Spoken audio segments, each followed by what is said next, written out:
Malaya kormako mal makana tanta Dhangaa koo eenyutu fudhate kutaa lammaffaa dur lafa cittuu fagaattee argamturra dhangaa qaama isaanii gabbisuu fi gammachiisuu barbaacha karaa rakkisaa seensii fi bahumsisaa wal nama wallaalchisurra oliif gadi kan fiigaa oolan suufee ariitee didaa fi barataa jedhamantu jiraata ture. Suufee fi ariiteen hantuutotadha. Didaa fi barataan immoo namoota xixiqqoodha. Qaamaan akkuma hantuutotaa xixiqqoo ta'anis dhaabbii fi gochi isaanii namoota har'a jiran waliin wal fakkaataadha.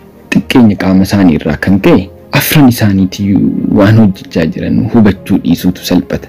Sirriitti itti dhiyaattee yoo hordofte garuu wanta si dinqisiisu argita. Hantuutonni fi namoonni xixiqqoon kun guyyaa guyyaan dhangaa isaanii barbaacha karaa rakkisaa fi walxaxaarra fiiguun yeroo isaanii dabarsu. Hantuutonni suufee fi ariitiin sammuu salphaa fi amala uumamaan naannoo isaaniitti madaquu gaarii qabu.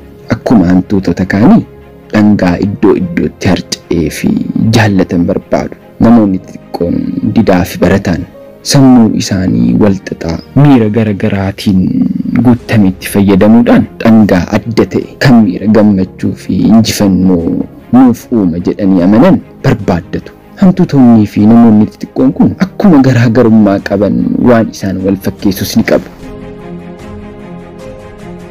Yeroo mara ganama hundi isaanii uffata ispoortii fi kophee fiigichaa keewwachuun mana isaanii xiqqoo gad dhiisanii dhangaa isaanitti toluu fi jaallatan barbaacha naannoo rakkisaa fi walxaxaa keessa fiigu.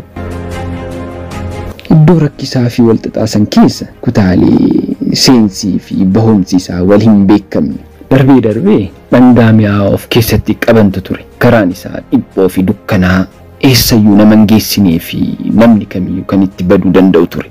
Ta'ullee garuu kan daandicha argataniif naannoon sun jireenya fooyya'aa fi gammachiisaa akka jiraatan kan dandeessisuu fi iccitii addaa of keessatti hammatee argama. Hantuutonni suufee fi ariiteen dhangaa isaanii barbaachuuf tooftaa salphaa yaalanii dhabuu fayyadamu.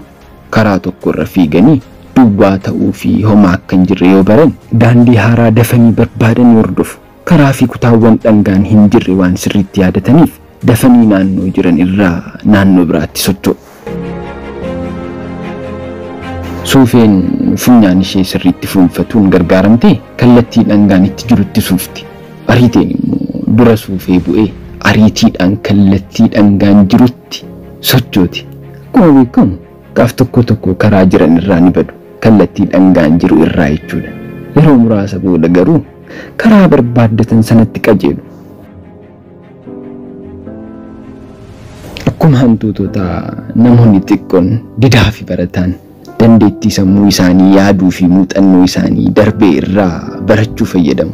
Ta'ullee tooftaa walxaxaa dhangaa barbaaduuf isaan gargaaru dandeettii sammuu isaanii irratti hirkatu. Yeroo tokko hojii dansaa yoo hojjetan iyyuu yeroo kaan garuu amantaa fi miirri namummaa isaanii irra aanuudhaan karaa itti wantoota ilaalan jalaa haguuga. Kun immoo jireenya naannoo isaanii isa rakkisaa san irra caalaa walxaxaa fi ulfaataa akka ta'u jalaa taasisa. Hundumaafuu suufee ariitee didaa fi barataan dhangaa barbaachaa turan sana tooftaa mataa isaanii fayyadamuudhaan kuusaa isaaniif malu dhuma daandii wayii irratti ni argatu.